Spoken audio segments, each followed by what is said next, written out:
right, thank you.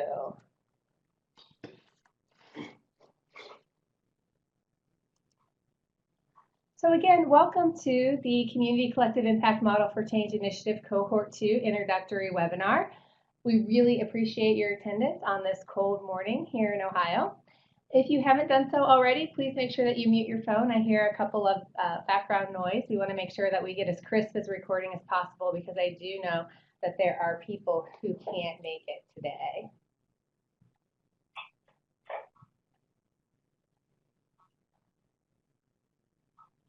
I know that Valerie is unable to make the call today due to a situation at home. Molly, if you're on, would you like to welcome the group?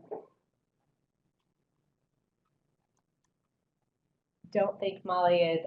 Valerie did send a message to thank you all, and she really did not want to cancel the webinar today. She really felt like it was important for you all to get started even in her absence. So we thank her for her trust in all of us to keep the ship moving forward even before we've gotten started.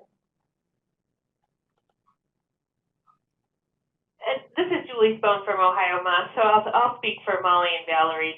Just wanted to give a huge thank you. I actually work on our CARES and our SOR grant, so I kind of manage the administrative piece of meeting the grant requirements, and just wanted to give a huge thank you for your participation in this project, and we couldn't do this work without all of you, so thank you.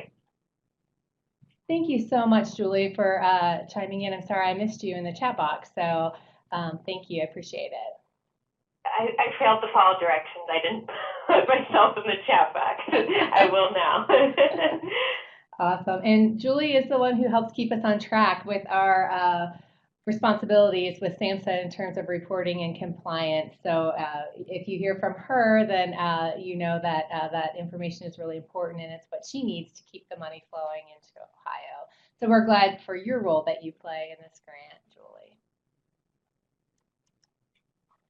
We'd like to take a minute and get to know the learning community members that we have. Of course, we have Ohio Moss, and primarily who you'll be interacting with is Molly Stone, and who is the Chief of Prevention, Valerie Leach, who is a Prevention Administrator and also administrates the CCIM4C initiative, and then of course Julie, who handles the Cures portion at Ohio Moss.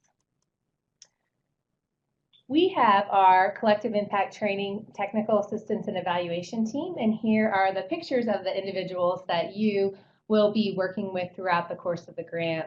As I mentioned, my name is Holly Raffel, and I'm from here at Ohio University, and my colleague here at OU is Carrie Burgraff. You'll probably be hearing from Carrie more than me as she kind of keeps the ship running, and you'll hear from her later on this webinar. We also have a very close relationship with the Pacific Institute for Research and Evaluation, and we are pleased to have April Schweinhart, David Collins, and Matt Corser from PIRE on our team. Ohio University and PIRE have a long history of working together across many, many projects for the past 10 years, and so this partnership continues with this grant as well. We have long-standing relationship with Tracy Johnson. Tracy was a technical assistance and training provider for SAMHSA for many years and still continues to do that today. He will be one of our individuals who will be providing one-on-one TA. And then we also are excited to have Tessa Miracle join our team. Tessa works on the SPIF-RX grant here in Ohio. She's based out of Interact for Health in Cincinnati, and this is the first time we're formally working with Tessa. She'll be a technical assistance provider, and we're excited to have her as part of our group. We also will be working with the Prevention Institute team. They will be providing us with a lot of the content on community trauma. They'll be facilitating that short workshop that you had in March on the day before the Collective Impact Summit, and then of course you will definitely experience their teaching at the day of the summit. And so they were in Ohio yesterday and are en route back to California and North Carolina, which is their home base. And so they're not here with us today, but you will definitely get the opportunity to interact with them.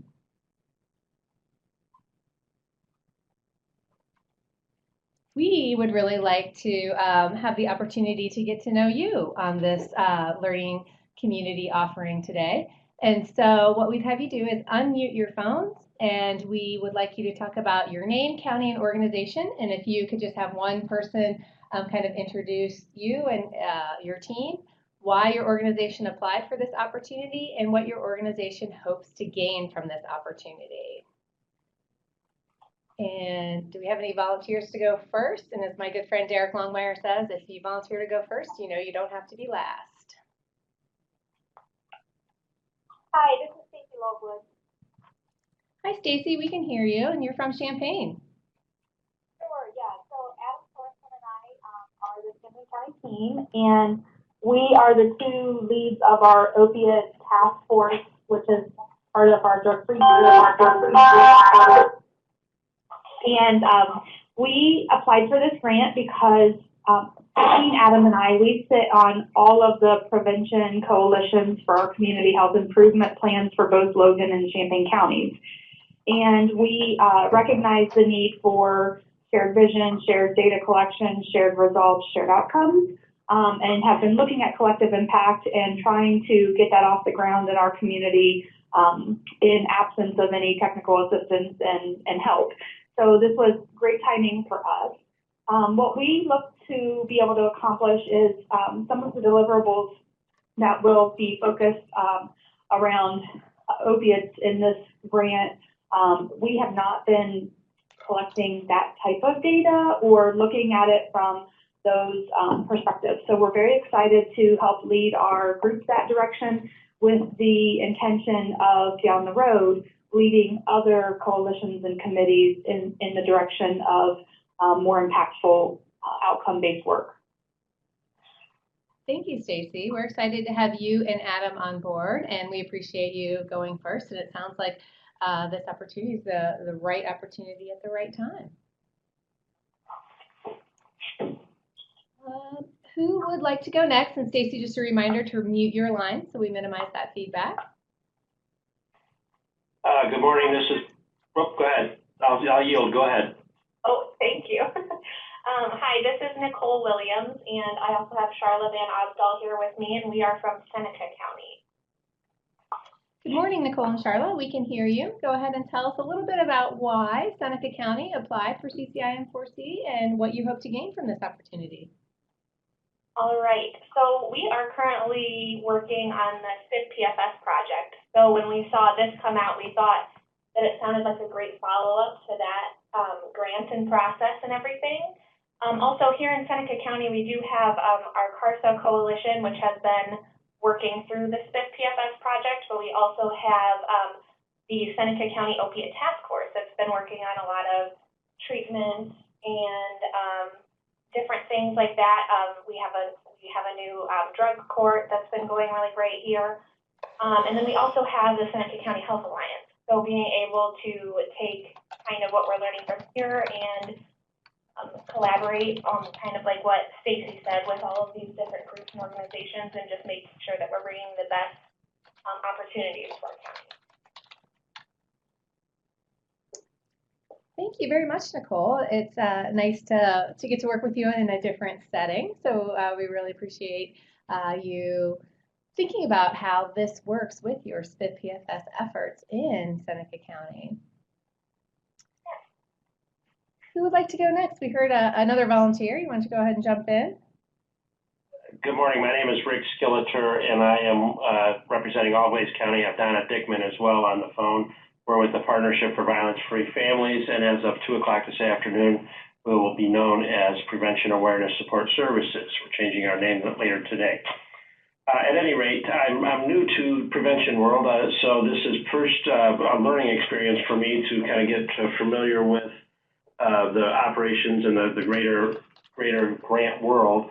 But also, we're excited to work with Auglaize County community residents to get a perception of what's going on in Auglaize County. We serve their county through the Opiate Task Force by our Mental Health Recovery Services Board, and so we're looking to gain that insight and then put together some plans to work with them. Unfortunately, Auglaize County represents one of our higher opiate death counties from the areas we work with. So we're excited to come up with some new ideas and work with them.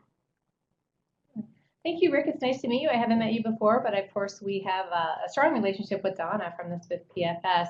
So we're excited to take a good look at Augalaize County and a new name. That's amazing. Are you having a ceremony at 2 o'clock? Well, we have one planned. If anybody wants to make the trip in the weather, you're welcome to join us.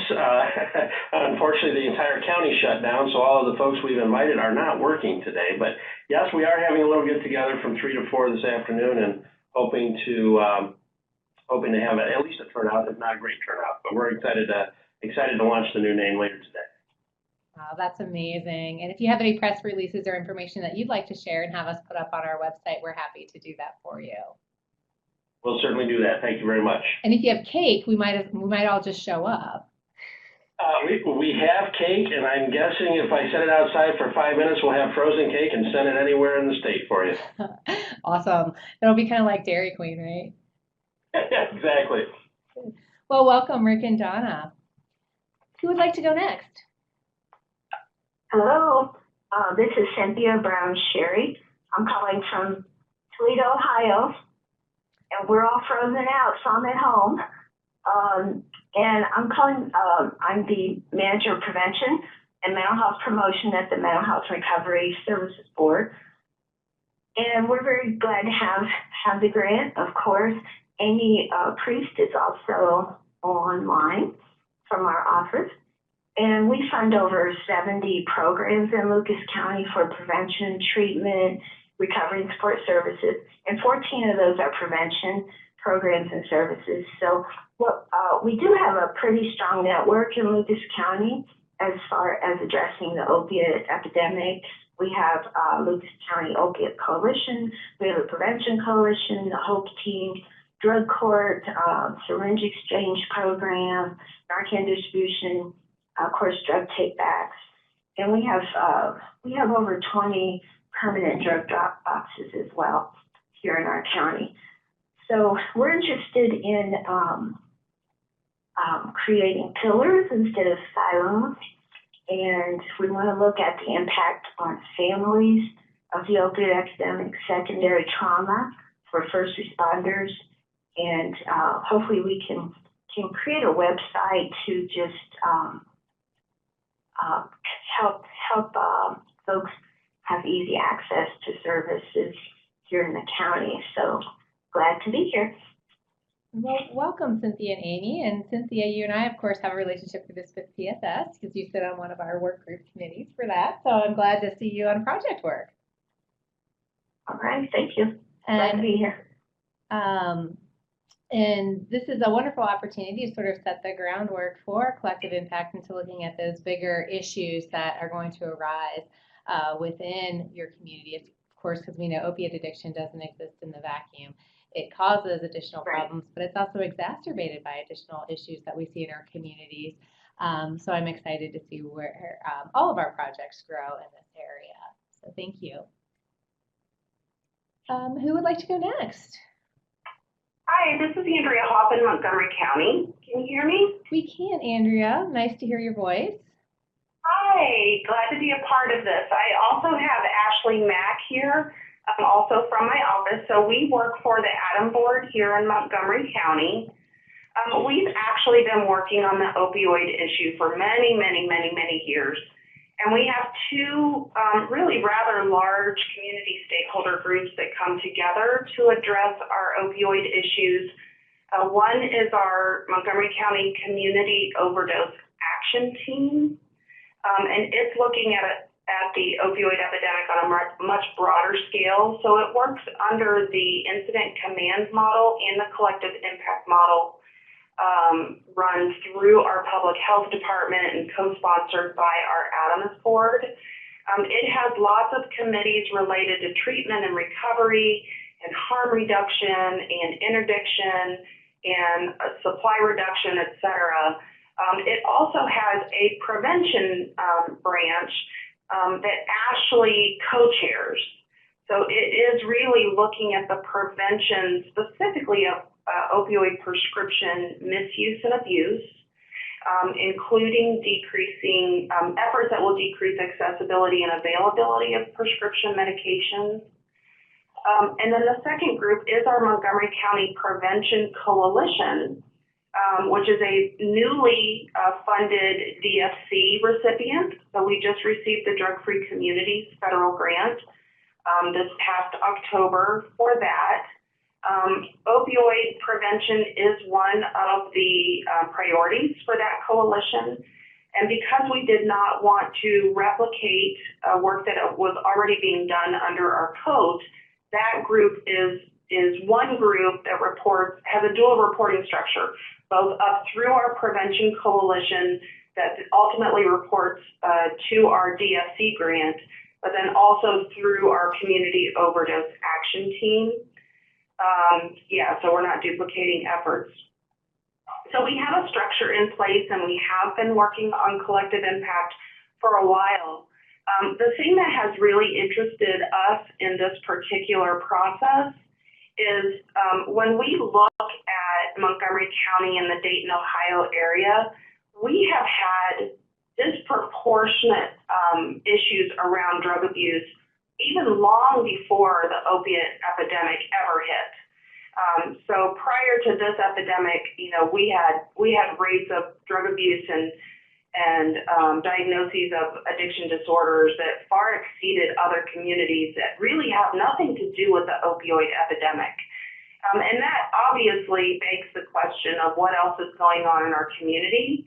And if we don't address some of those other social determinants of health, then we're just going to be ripe for the next drug epidemic that hits us.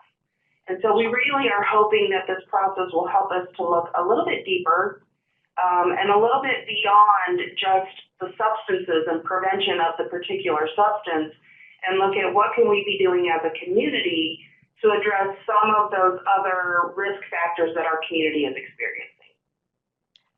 Thank you, Andrea. We appreciate your context as well as you providing a nice segue. You are absolutely correct. I think we all here have a shared understanding that the tools and techniques that we are going to use are not just applicable to opiates.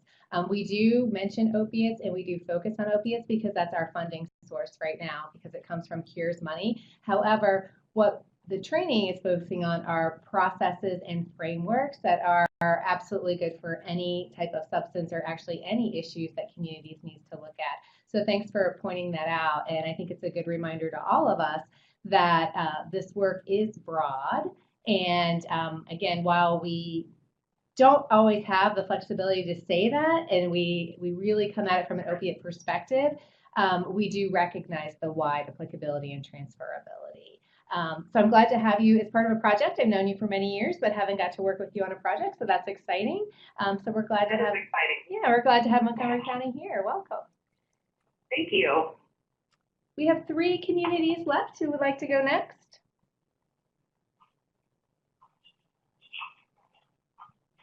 Hi, I'll go next.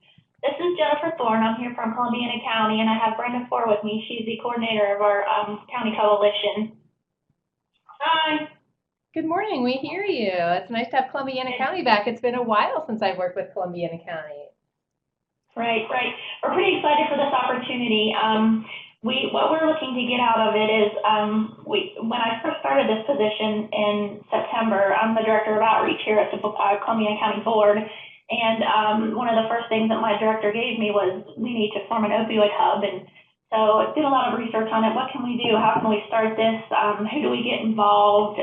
Can we work with our existing coalition so that we're not duplicating efforts? How can we, get people involved and want to take part in it?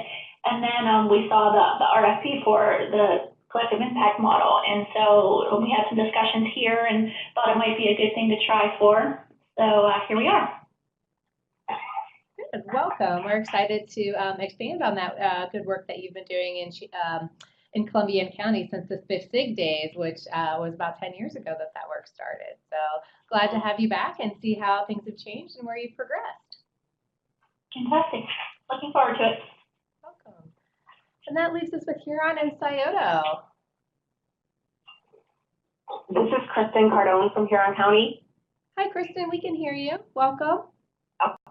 Thank you. Unfortunately, I can't really speak to why we signed up for it. Beth Williams had signed up for this before she retired, so I don't really know what her intent was initially with signing up.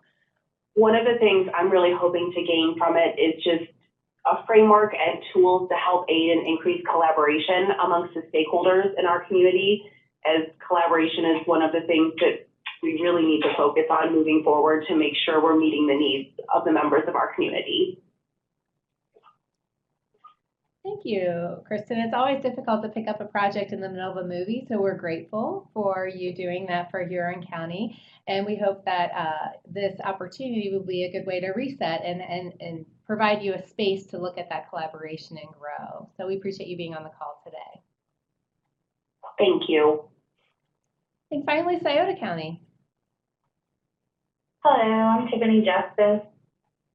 Luann Valentine wasn't able to be here. She had a meeting in Columbus, but as far as I know, she's been working on this a lot, and she's kind of given me some information, but we were looking to collaborate with other agencies in our county and to kind of see where the gaps are and help fill them. We hope not to duplicate services, so we're trying to find that and use these tools to better serve the community. Thank you, Tiffany. We're glad to have you on the call, and I know it's always difficult to sort of pinch hit for project director when they're away. Again, this meeting will be video recorded. It's being recorded, and we'll have that available on our website. So all of you can share that with anyone who you think this meeting would be useful for. Thank you. All right, well, welcome. Thanks for taking the time to get to know the individuals who are in the group and hear a little bit about their communities. I'm going to turn this over to Carrie Burgraff, and Carrie will talk a little bit about the project logistics so you can see how we are going to learn from one another and move this effort forward across our state. Carrie? Thank you, Holly. Can everybody hear me? Yes, Carrie, we can hear you. Perfect. Well, welcome to the webinar. I'm very excited to get to meet all of you and work with all of you. I'm obviously part of Holly's team at Ohio University and also on the Collective Impact Training Technical Assistance and Evaluation team. And I've worked very closely with year one or cohort one of Collective Impact. So I know a lot of you have worked on SIF-TFS and other projects with our collective team before, but I'm excited to get to know you since I'm probably a new face for a lot of you. So first of all, thank you for everyone RSVPing at the Eventbrite link that I had sent out. Like Holly said, it's important to kind of get an accurate head count for these meetings so that we can send those on to SAMHSA, meet our federal reporting requirements. So a lot of the emails that you'll see from me pertain to logistics and kind of just making sure we're running smoothly. RSVPing, all the project information is coming out. So I'm sure you'll love and hate my emails at the same time sometimes, but I will definitely try to get all that information out to you so you feel like you're in the loop. So I'm going to quickly go over how we're going to learn from one another in this learning community, how we're going to meet, and also how our content is going to be delivered. So first, since a lot of you have participated in learning communities before, you know that we adhere to less of a teaching and receiving approach and more of a collaborative sharing, learning, and growing together under the general umbrella of a project and working towards a common goal. But we really lean on all of you as well to have active participation and discussion and really help to enrich the experience and make it a successful learning community. And one way that we'll do that is through webinars like this one. On the save the date, you'll see we have a couple webinars scheduled, and then also a few in-person meetings. So that March evening session before the summit will be an in-person meeting. Obviously, attending the summit will be in person, and that'll give you a lot of good information from our Cohort 1 folks. And then also in April, we'll have a final in-person meeting where we can kind of celebrate the work that we've done in a very short period of time. In between the webinars and in-person meetings, we're going to be having homework assignments. And this is really just to reinforce those concepts that we cover during the webinars, that we talk about. and to help you apply what you learned in your own communities. Holly has sent out an email this morning, which had the agenda and the slides, and also had a syllabus roadmap for this project. And while that's a tentative roadmap, and of course, it will perhaps change once we know kind of what your needs are and what support we need to be giving you. That's the general framework we're working from right now for your homework assignments, so you can kind of see what's expected in between these webinars and in-person meetings. We'll also be offering training and technical assistance. We want to make sure to give you wraparound support so that you don't have a webinar and then you're working on a homework assignment kind of off on your own just to come back to another webinar. So we're going to be having weekly check-in calls with the TA provider. Each community will be asked to have a weekly check-in call. And we're also going to be offering drop-in calls, and these are voluntary, kind of like office hours when you're back in college. And if you need any extra support or help from our team, you know, we'll have times that you can drop in and just kind of call, run your problems by us, and also have other communities on the line to kind of help troubleshoot and tell you what they did, since these drop-in calls are great to learn from one another as well. And finally, the Collective Impact Model for Change Initiative website is where a lot, if not most, of the content and resources are going to come from. While we will do some teaching on the webinars and the in-person meetings, a lot of this content is going to be up on that website. So this is your one-stop shop, first place to look if you're looking for content.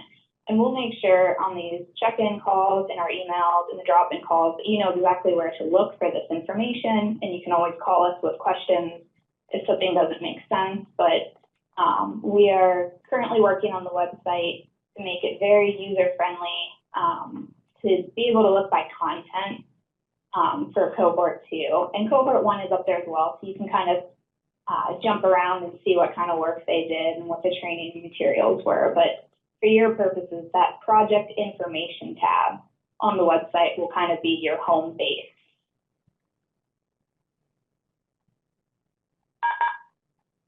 So like I previewed how we're going to meet, and I know we have sent out a save the date as well, but this is just for everyone, just double checking calendars again.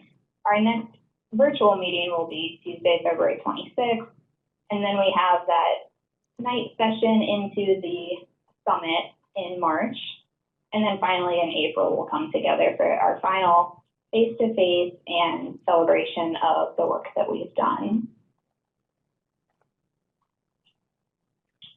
And then how content will be delivered. And this is just to kind of hit home again that the Collective Impact website is really the best place to find a lot of content and project work that you're looking for.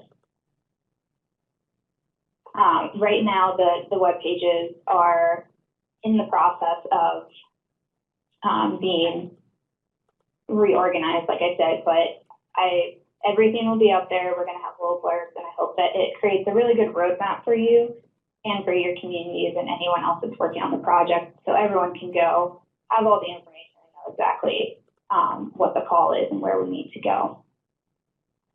So at this time, I'm going to pause and ask if anyone has any questions about how we're going to learn from one another, about the learning community itself, how content's going to be delivered. Any questions at this point?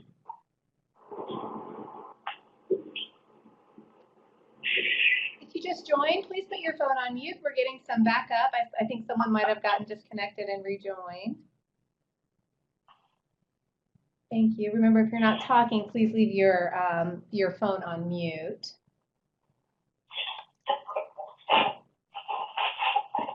I'm still hearing some background noise, so if you are on the phone, please make sure your phone is muted.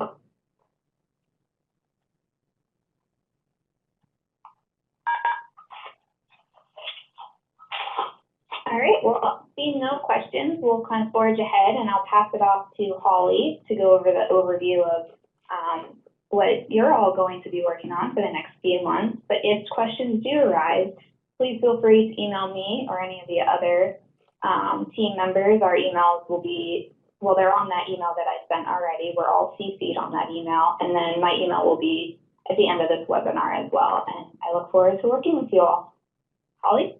Sure. Thanks, Carrie. It may be helpful if you take a few minutes and just talk about the training roadmap a little bit, what's on that and how it can be used. Sure. So on the training roadmap, this is kind of just our draft framework that we're going to be using to kind of work through the next few months. And this was put together to help us as well, because obviously we know what the project deliverables are.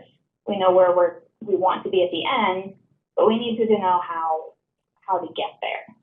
So first, obviously we're starting with our introductory webinar, but then you'll see it's broken down by that work that you're doing in between our meetings. So you'll see a box for January to February. And that's when we're going to be working on the 3 prevention plans, really exploring collective impact in the ecosystem. You'll see the resources that are listed there, where to go on the website, so what you're looking for, the data, theory of change, logic chains, all of that information, where to find it. It also lists that we will be having weekly TA calls and drop-in calls. And then it bleeds right into the next meeting and what we're going to be covering at that meeting, and so on and so forth. So you'll kind of see that this is what's going to be at the meeting, this is what's expected in between the meetings, what you're going to be working on. And then when you come to the next meeting, you'll be prepared to kind of build upon that work, share your progress, share lessons learned, successes, any questions, and then continue to kind of chip away at these project deliverables until we get to the end, or middle of April. I guess April 12th will be when all deliverables are finally due. So that's kind of how to use that document. And we will send, of course, any updates and changes to that and make sure that everybody is aware of what the working document is, not necessarily if there's a draft out there. We'll make sure everyone's on the same page. So any questions on how to use the roadmap?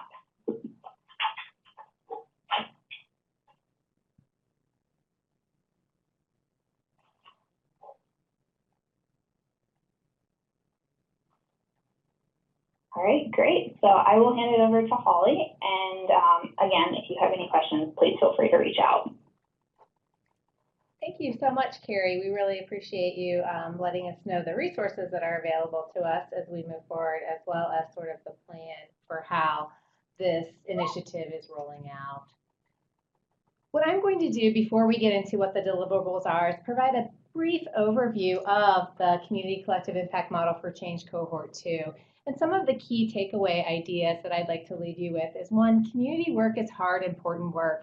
And in the introductions, I heard from all of you that there is this genuine interest, one, to impact opioids use in your community, but also impact the broader impact of substance use in your community.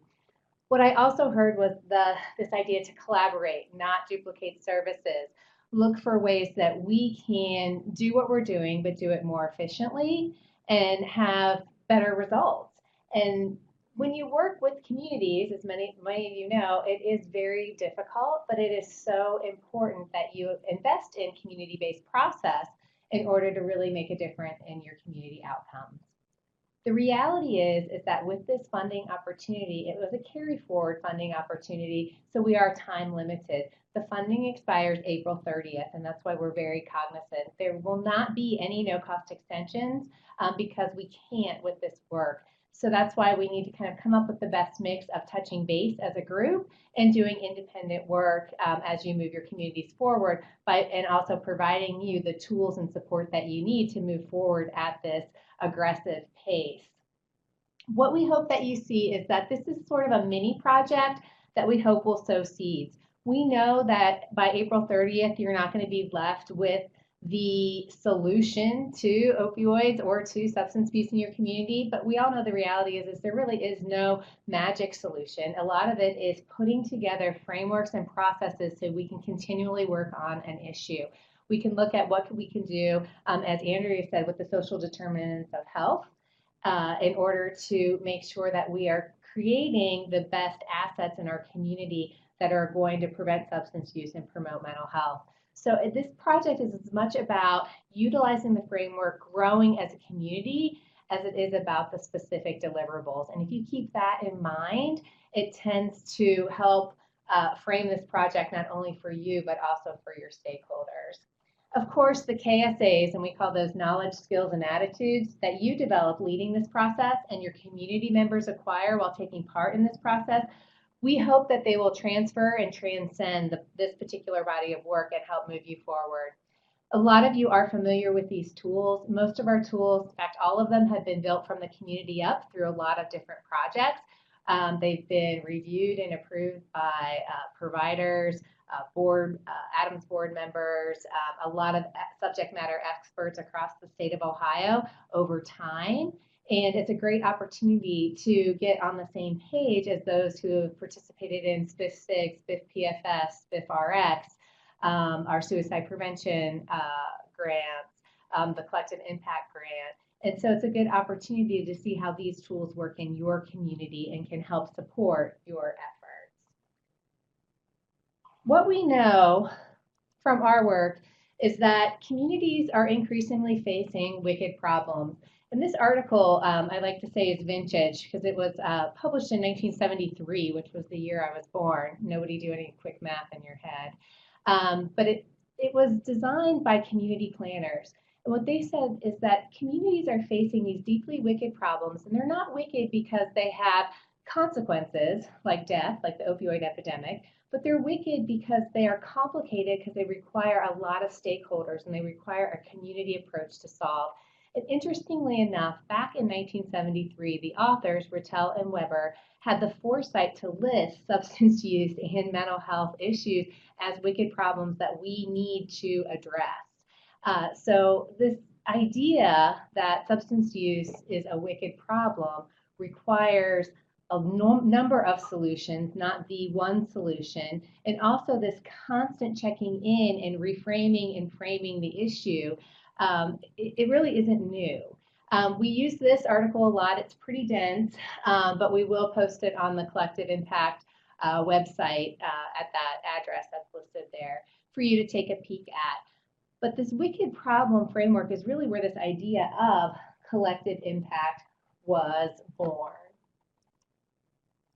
In their article, what's interesting is that Rittel and Weber say when you're taking this wicked problem that is so difficult to understand or so difficult to sort of get a handle on, it's kind of unwieldy like an octopus. Like, and as we know, if you chop off the arm of an octopus, it just grows another one, right? And that's what these wicked problems are like, that the first issue we have to look at is how we are going to resolve it. And the way we look at how we resolve it explains and determines the nature of the problem's resolution in our community. So the first step in dealing with wicked problems is coming up with a framework so that we as a community understand how we're operationalizing the wicked problem, so therefore we can best plan our attack, if you will, against it, or our approach against it. We, through research and through our working knowledge in Ohio, framed the opioid epidemic into sort of 5 pillars, if you will, to use a word that Cynthia used. And we said, you know, if I am working on the opioid epidemic in my community, I should be very closely paying attention to 5 things. And a lot of you talked about this in your introduction. 1, we have to reduce the supply. 2, we have to address the demand for these or desire for these drugs. 3, we have to mitigate consequences or harm reduce. And then we have to think about treatment and recovery supports. And if we're paying attention to all 5 of these areas, we should be able to come up with a comprehensive community plan that's going to reduce opioid use disorder deaths and increase access to opioid use disorder treatment, including medicated assisted treatment. In the arrow, those are the goals of the CURES grant. That's what SAMHSA is funding Ohio to do. They are looking for work in Ohio that is going to meet these 2 specific goals, right? And so that's kind of where the flavor of, we'll always be talking about this and framing the opioid use. What you do at home and how you see these tools as being valuable for other substances or other situations is up to you. And I think you can see this is framing the alcohol epidemic, right? reducing the supply, reducing the demand. We have consequences of alcohol use. We need treatment and recovery. Marijuana is something that I know is weighing heavily on all of our minds. So framing the marijuana landscape in Ohio, we can look at the same 5 things. Yesterday, I just saw where some states are trying to legalize psilocybin mushrooms, right? It's going to be the same way. And we know that when we think about substance use, these are great pillars to think of. And many of you are doing this work in the community. However, a lot of times there's a lack of coordination, right?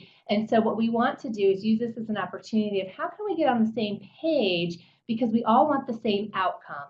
And that outcome is what's in that gray bar.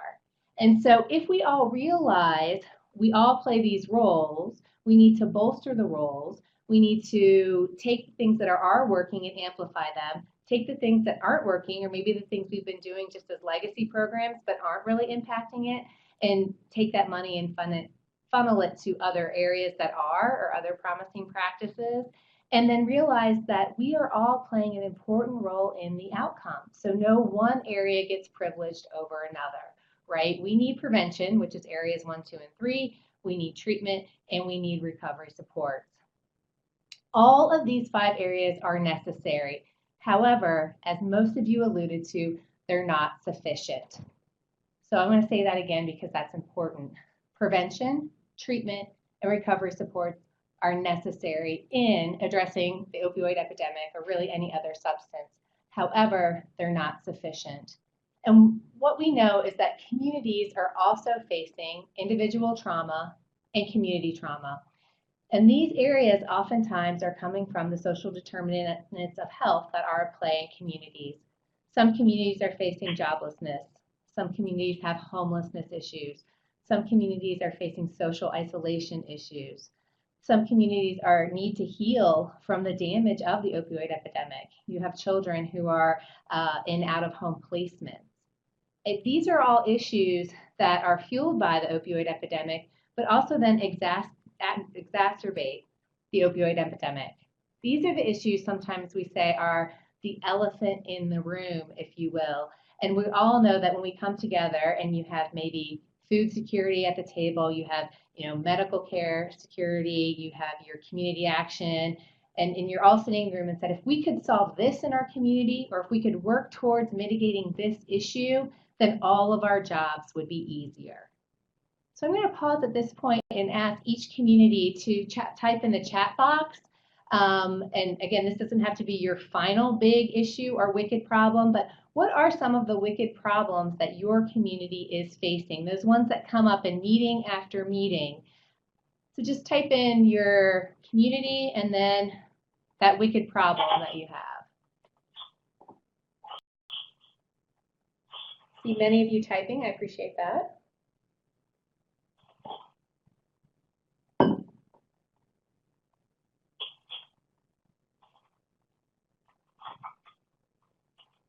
And again, you don't necessarily have data. We're just kind of checking a gut check of what are some of those wicked problems, just so we know what you're thinking. So we have Seneca County. Nicole and Charlotte have kinship care. Andrea from Montgomery County. Andrea just moved a little bit there on me. Loss of major manufacturing jobs, sense of hopelessness, which then fuels mental health and substance abuse issues. Stacy from Champaign, absence of social capital and living wage jobs. Rick from Augalaize, community acceptance. It doesn't happen here, so sometimes that's denial. Kristen, lack of recovery housing, guidance for recovery, and transportation, all wicked problems. I'm not sure who. Family members, increase in abuse in foster care, grandparents raising children's children. Yes, a lot of those social connected. I'm not sure who that is. Cynthia, foster care placement, grandparents raising grandchildren, so some shared concerns there. That's in Lucas County with Cynthia. And then Jennifer from Columbiana County, parental involvement, transportation, and general drug use. Yes, a lot of wicked problems. And those are common that we've seen in our Cohort 1 of CCIM4C, and also that I see in my work across the state. And what's interesting is that if we go back to that article, and anyone who knows me knows that I believe in the adage that there is nothing as practical as a good theory, is when we look at the article of the properties of wicked problems, there's 10 properties. One of them is that every wicked problem can be considered to be a symptom of another wicked problem. So we have to address the symptoms and the root causes if we're going to be successful. And if we aren't willing as a community to take on some of those big issues, things that you wouldn't want on your organizational scorecard alone because you know you can't make a dent in it alone, that's where collective impact comes in. So we need to make sure that we frame our issue, because that's another property of wicked problems, that we need to frame them appropriately. This next slide shows that very quickly into the collective impact work, we realized we needed to add a sixth area. And as I said before, prevention, treatment, and recovery is necessary. We never expect for that to go away, right? Because we know we're going to need to continually provide those options in our community, hopefully at varying levels, right?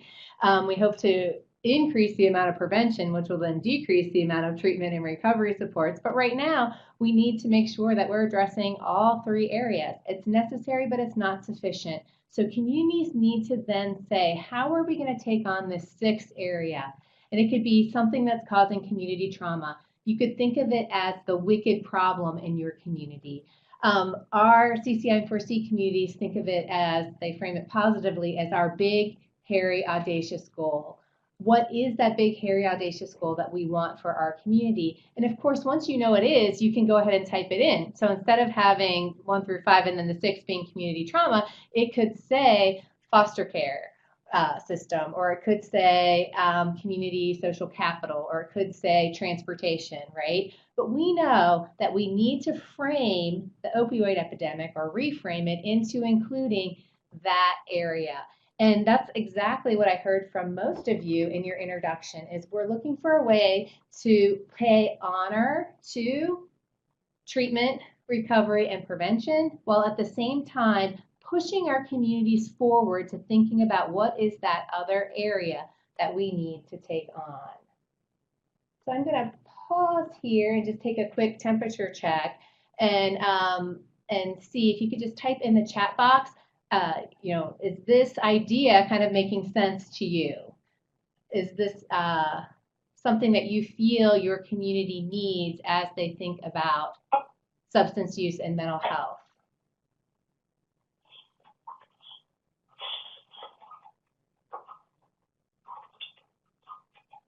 Oh, Tiffany, I see. Thank you, Tiffany, for letting us know who that was. I appreciate it.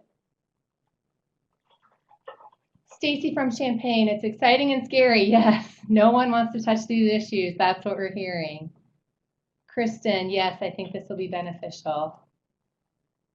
Jennifer from Columbia, it's making sense. Good. I appreciate you doing these check-ins because it's hard in virtual learning community. Tiffany says we need this. Cynthia says very much so. I'm now hearing in meetings that professionals have opioid burnout. Exactly. And so there's lots of ways to be creative and have meetings about opioids without actually saying the word opioid. This is resonating with Seneca County, Nicole and Charla. Rick, it's a big task and getting all involved will be crucial. Yes, and Rick's from Auglaize County. Thank you all for doing that quick check-in. It helps me see that I think we are ready to move on. And again, this is hard, important work, but you will have frameworks to guide your work, and you will have a lot of support. And really what we hope is that what April 12th brings to you is the beginning where you've planted lots of seeds, and that you're able to move forward with this work in your community in a way that best benefits it. So let's really bring this specifically to the CCIM4C Cohort 2 work. In this abbreviated time frame, we're going to focus on the first three areas: supply reduction, demand reduction, and consequence mitigation. We are going to focus on the prevention aspect, which is why your deliverable is a prevention plan. We know that many of you have things on the go into supply reduction, demand reduction, and consequence mitigation. So as you work on these plans, It could be just a way for you to gather up what you're doing and be able to have concise documents that say, hey, this is where we have these areas covered in our community. And what we hope to do is introduce one of that key, a key part of collective impact, which is collaboration and also shared measurement. And if you get some examples going in your community, it will be easier to move forward. So while this first task to some of you may just seem like, oh, we're just kind of reframing what we're already doing, we find that some communities find duplication. Some communities are finding these legacy programs, and when they actually write them down, they're like, why are we doing that? Like, just because we've been doing it for 25 years doesn't mean we should be doing it, right? It really forces folks to think critically about what they're doing in the area of prevention. It also gets you familiar with the tools for strategic planning. And for some of you who've been using the tools in primarily demand reduction, it will help you see how the tools really transfer to supply reduction and to consequence mitigation or harm reduction. So that's a really important first step. Then, as you get that going under your belt, in a couple of weeks, we'll send you out some pre-reads, some pre-videos to watch for our next learning community, where we'll talk about how to infuse that sixth area of community trauma.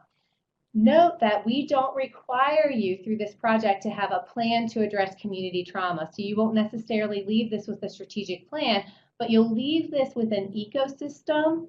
So those people in place in your community and a mechanism for how to address that wicked problem. So please rest assured that the expectation isn't that you have the wicked problem all figured out. It's more that you are using what you learn in something familiar, which is the prevention sphere, and then you're able to draw upon that experience because it's going to be really successful. Your community is going to be like, wow, this is amazing. And then you're able to transition that work into, and all of those knowledge, skills, and attitudes into working on that bigger issue.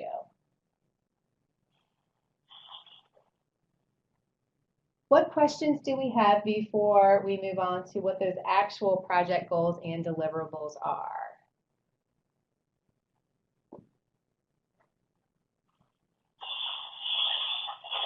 And you can unmute your phone if you want to just ask a question, or you can type it in the chat box.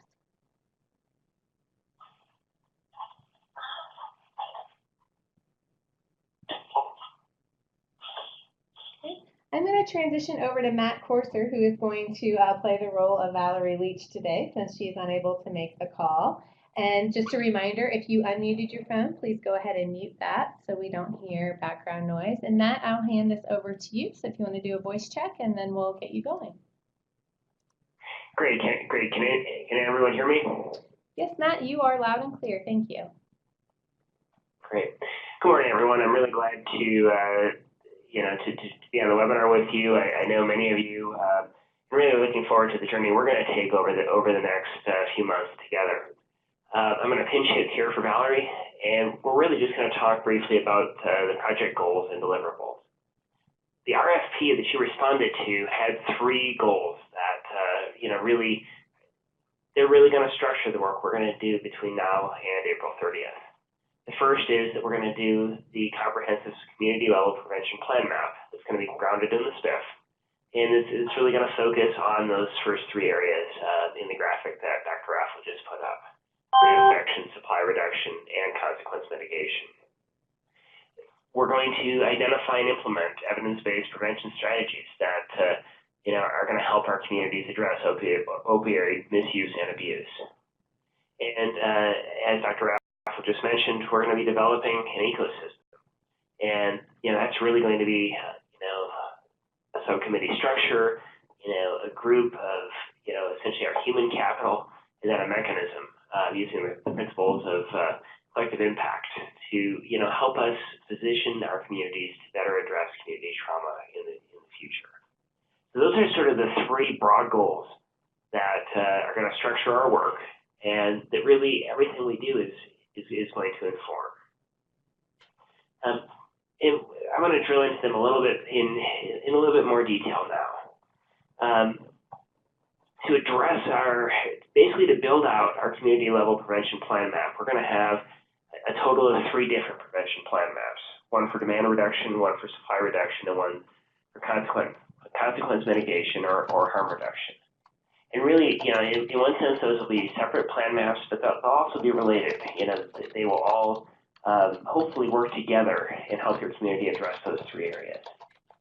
And we're going to use a strategic plan map template. And many of you have worked with us in the past and probably have some familiarity with that template. It's on the website, and here in a minute I'll actually put a screenshot of it up as well. This is a little bit hard to see, but you can certainly pull it up on the website. One of the things that really is important about this plan map template is that it's going to include a theory of change, a theory of action, measurable outcomes, and it's going to have your data right there. So what we're finding with our communities, and for those of you who have worked with this in the past, this is a great way that you can share this with stakeholders, and it's a great user-friendly way to have that plan together in a way that's really going to guide work. Second thing that this plan template is really going to help us do is it's going to help us. We know that our data may evolve over time.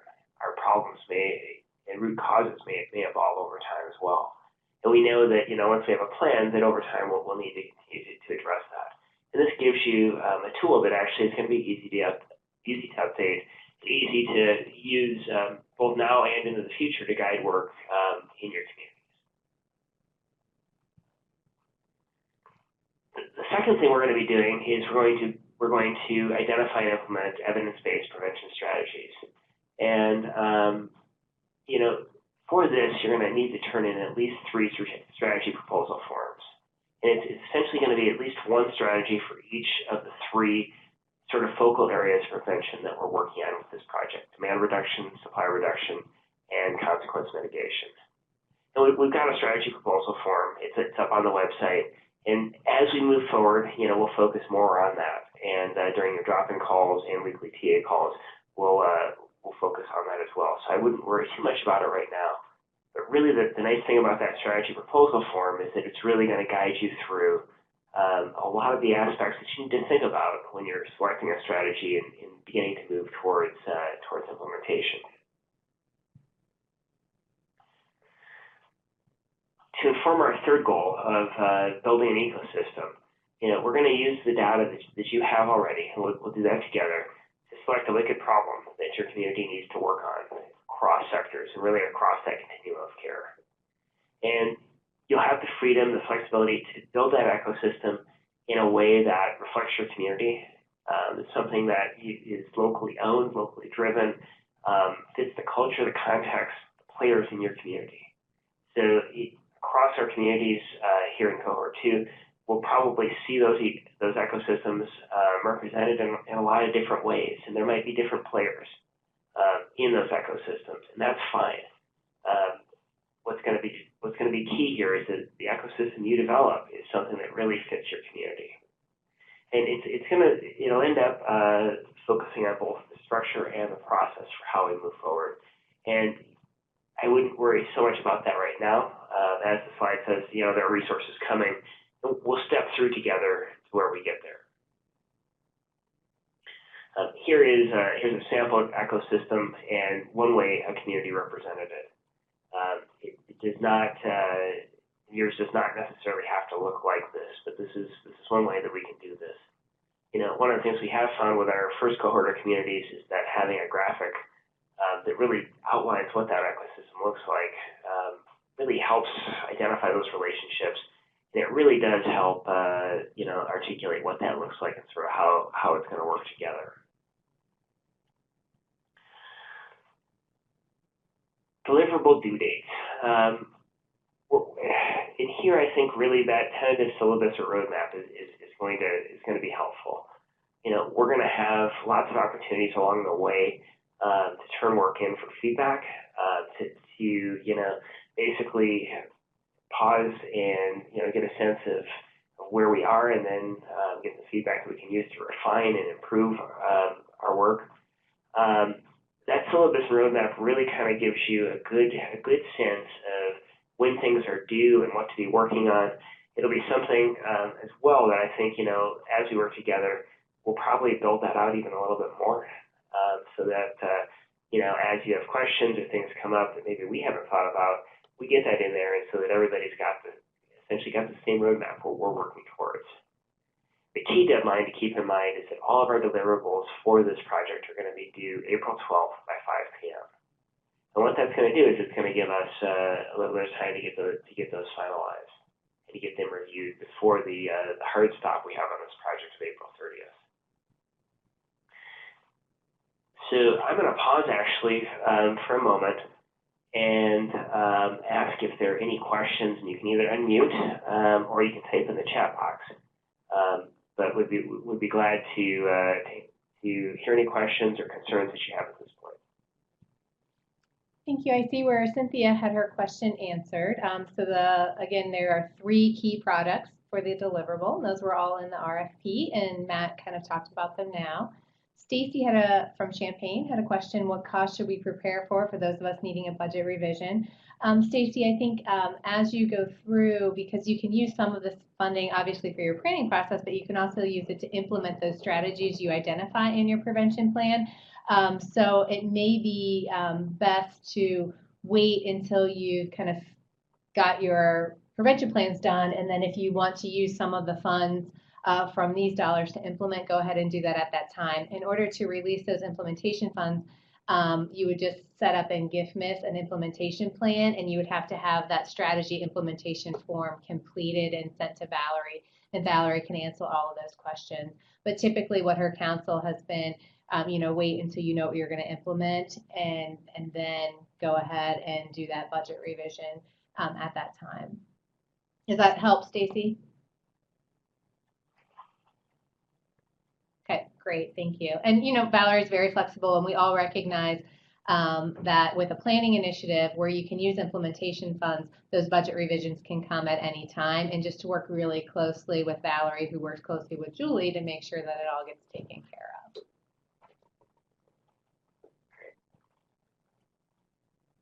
Any other questions at this point?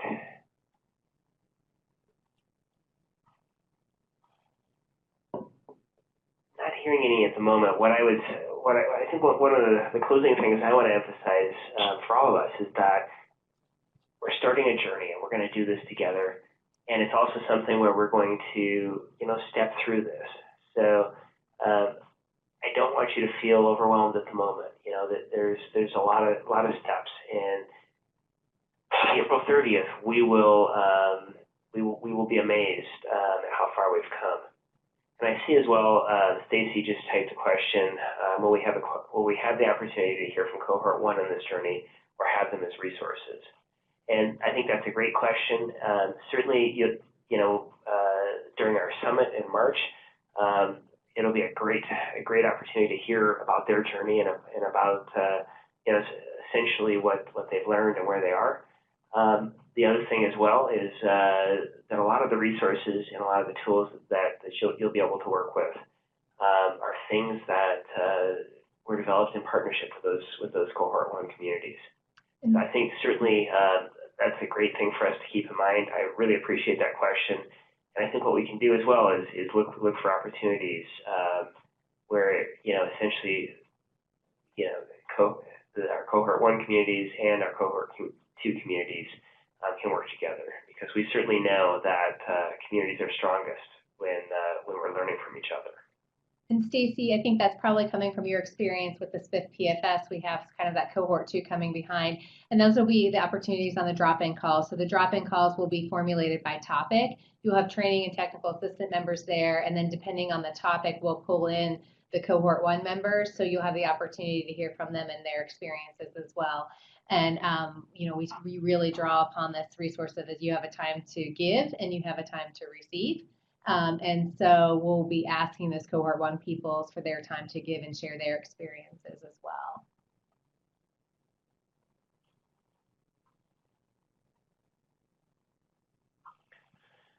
Great. Well, thank you so much.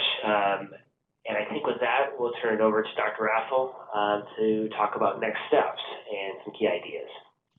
Good. Thank you, Matt. I appreciate you filling in on short notice for Valerie. Thank you.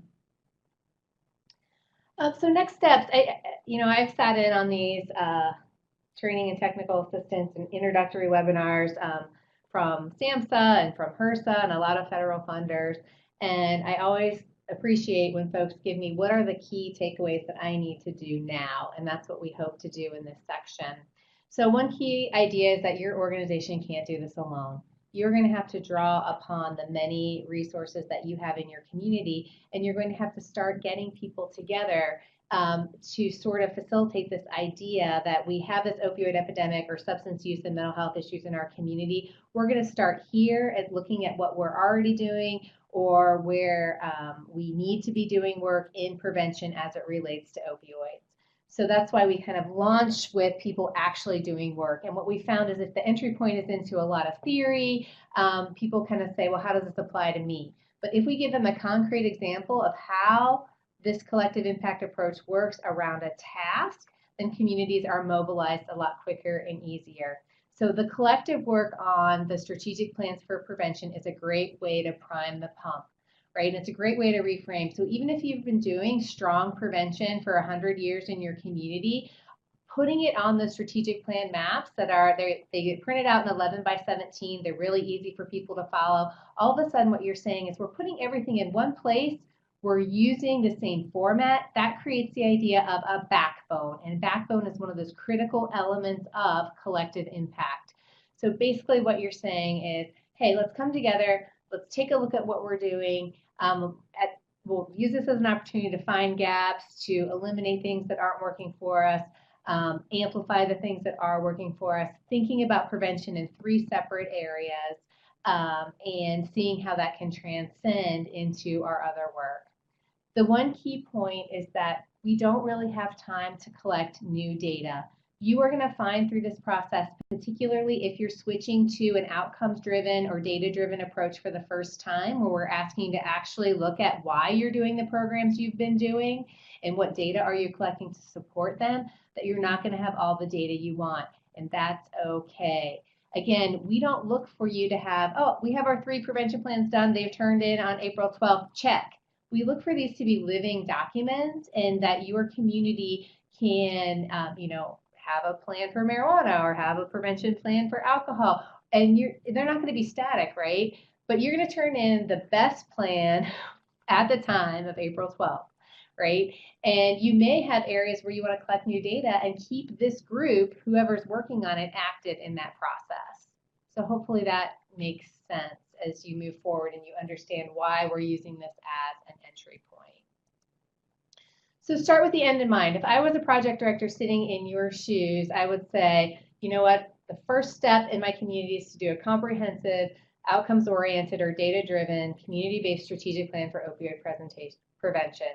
I've got to be concerned with 3 areas: demand reduction, supply reduction, and consequence mitigation or harm reduction.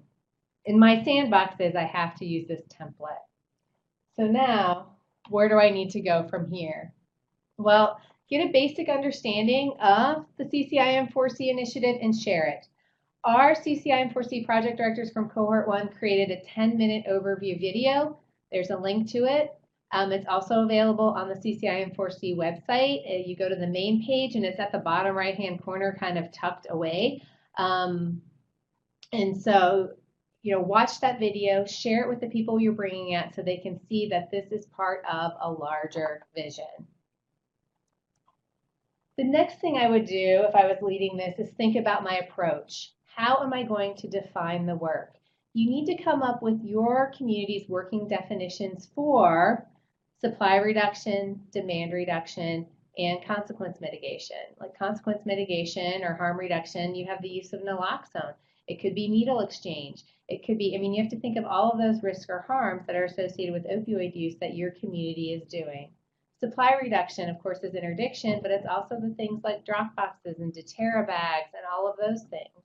And then, of course, our primary prevention as well. And it's not just youth in schools, right? We need primary prevention,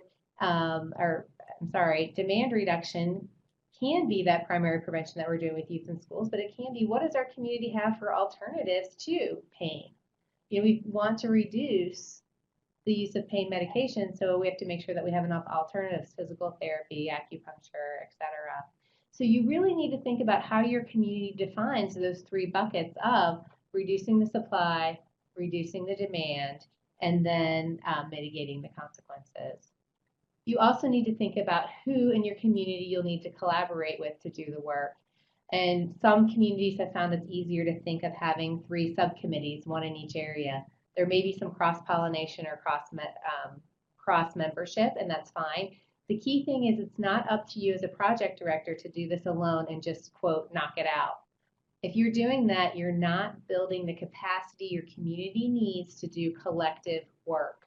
So even if you've been leading this work in your community, now's a good time to bring people in and say, hey, you know, we did a grant opportunity. The first thing they're asking us to do as a practice exercise is map our prevention. As a project director, I think this is great. We're doing a lot of great things. This helps us look at it in a very organized, concise way. It also ensures that we're collecting data to get to the outcomes that we want, right?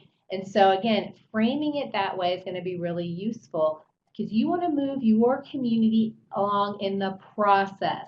The process is where the magic happens, not the product. And again, you're lucky to have your weekly check-in calls with your TA provider, Tracy Johnson. And Tracy does a lot of work with Raylette Pickett as well. And they're great at community mobilization. They can answer all of those questions for you. So we'll provide TA and check-ins not only on deliverables, but also on the process, because you need to move your community ahead and get that buy-in to that idea that we're all in this together. Because if you can't coalesce around basic prevention, you're not going to coalesce around issues like poverty or homelessness or the foster care system. Does that make sense? You can just type in a chat box the idea of process being central to this and capacity building. Good. Sounds like I'm singing to the choir here, so that's good. Good. Then you need to think about how you'll divide the work. And as I mentioned, subcommittees worked really well. So that's one approach. Sometimes people call them like subject matter expert teams. I mean, you know your community better than anyone else. So thinking that through and what language is going to work best is absolutely appropriate. Then you have to think about how I'm going to lead and manage this work. And this is your role as a project director. And again, leading this work is hard, important work, and we're grateful for you for taking this risk to join us on this journey. How are you going to maximize the KSAs, the knowledge, skills, and attitudes of your community partners without getting bogged down in the process? Again, where we see most bogging points are, oh my gosh, we've been doing this, but we haven't been measuring it very well. How are we going to take this to outcomes? You know, that's okay. You can even put in your strategic plan map, and your TA providers will help you with this. Like, wow, we realized we weren't measuring this, but now we're going to get on it. And that's okay. That can be a goal of your project. You need just to make sure that you're moving towards actionable solutions. And that's where the drop-in calls will be helpful, because we'll have communities who kind of got that, you know, analysis paralysis. We need more data. And those project directors had to learn how to say, you know what, we have to go with what we have. Here's how we move forward. So the drop-in calls will be really useful to you as well. And then finally, and Stacy already was thinking about this, and what resources will you need to ensure that you're able to meet the deadline of April 12th? And so those budget allocations and working really closely with the state will be helpful there. So really thinking about your approach, taking some time.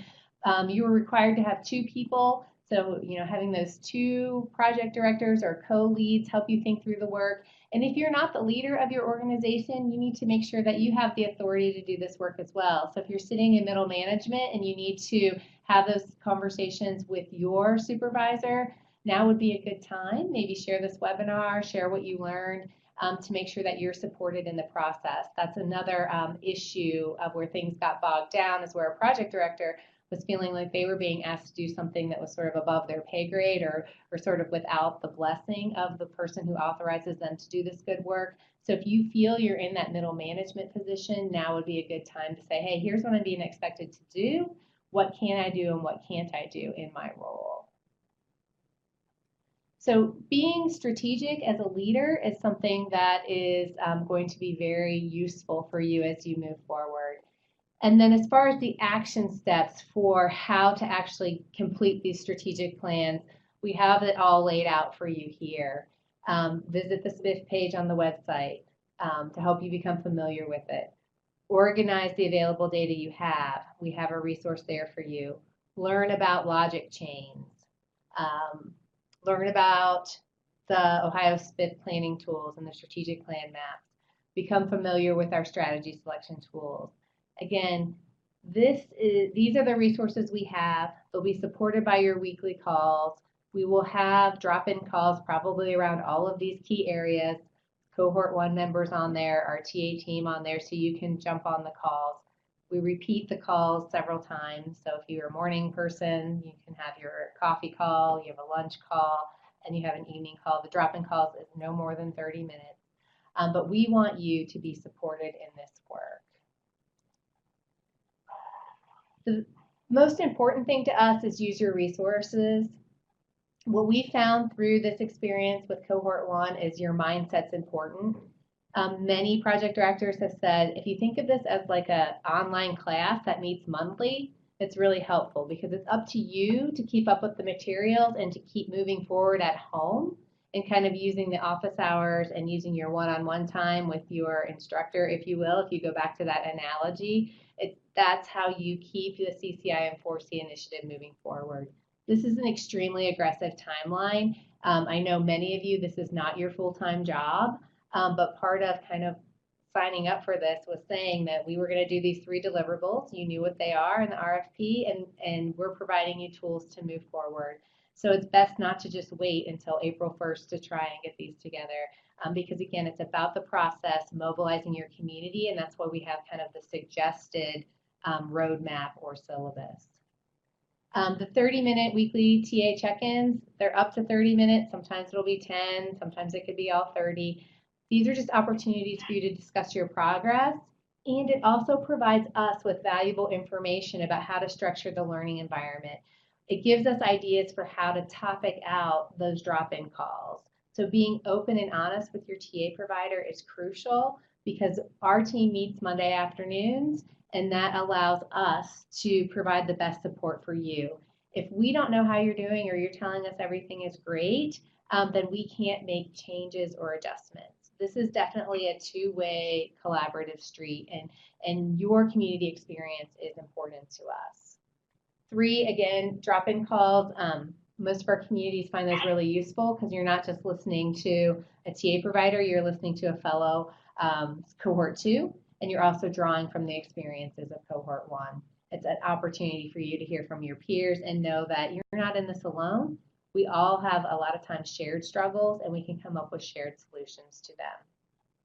The 4th thing that's really important to me, and this is kind of my area of academic study as a faculty member, is this notion of communities struggling appropriately. And by appropriate struggle I mean that it has to be productive struggle. There is growth in learning. There is growth in struggling. We need to struggle or wrestle with our data, wrestle with learning, watch a webinar, maybe watch an asynchronous webinar more than once to get it. That's okay. We don't want it to become unmanageable. Your team, if you don't struggle from now to April 2nd, I'd be really surprised because the struggling is where the magic happens, getting outside of your comfort zone. So you're working on something and you're just not there yet. If the struggle becomes overwhelming, reach out to your peers. We're in the process of getting the contact lists all together and making sure we know who's on first because a lot of times the person who applied for the RFP is not the person doing the work. So Carrie's working on untangling all of that. We'll have the contact list with all of our contact information, all of your peers' contact information, and then the Cohort 1 is already on the website, so you can reach out to them at any time. Of course, reach out to the TTA lead, Carrie, sooner rather than later. Again, we talk about this project every Monday afternoon, and having that information, even if it's just your particular situation, will have a lot of people with a lot of experience, and we can help you find your next step. So struggle is good, but it has to be productive struggle. What questions do we have?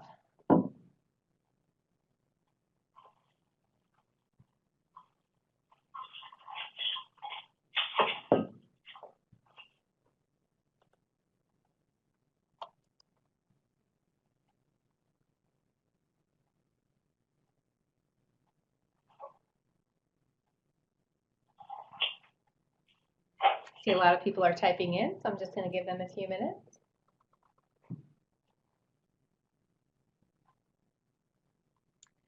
Stacy says, maybe I missed this, but when will we know who will be reaching out for the weekly call-ins? Again, that's when, as soon as Carrie gets a good handle on the registration today and us learning who needs to be on this list, will give us an idea, and then we'll meet on Monday, so it should be by the end of next week, we'll be able to figure it out.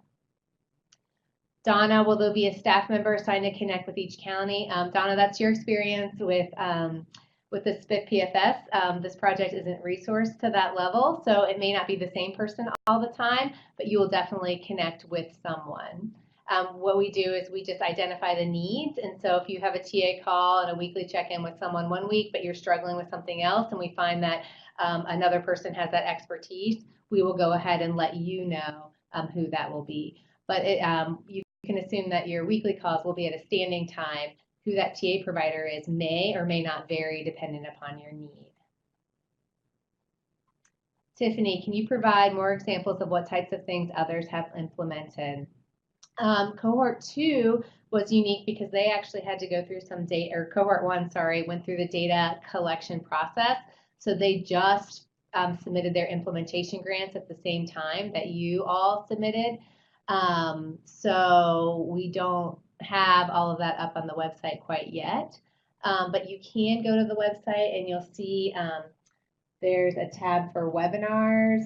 We did a lot of webinars where strategies were previewed. So when you explore the website, if you, let me pull this up on my computer, it's called Webinar Series. If you go to that webinar series, you'll see short 30-minute webinars that talk about a lot of different strategies. Cynthia says, this has helped clarify the process. I appreciate the webinar meetings. Thanks. I really appreciate you. Again, immediate next steps.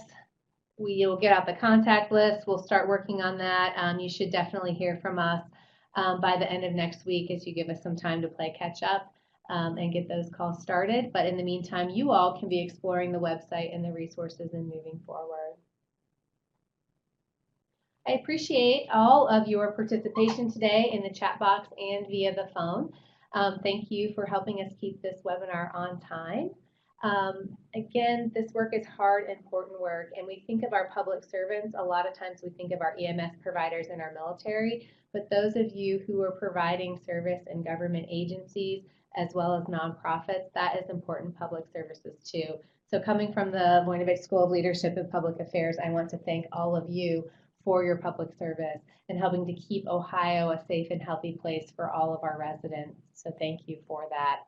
On behalf of the entire CCIM4C team, I want to welcome you to this journey, and we're really looking forward to April 12th when we get all of these deliverables turned in, because I think you're all going to do amazing work. Julie, do you have any closing comments that you'd like to add from the department? Just want to echo I look forward to seeing your work, and I thank you for joining us and for your dedication to this project, and I really look forward to seeing how things pan out. All right. Thank you, everybody. Have a wonderful day and stay safe and warm. I think we're in for another day of cold, and then hopefully Monday it'll be 60 degrees and we can all fall out and get to work. Have a good day. This concludes our virtual learning community.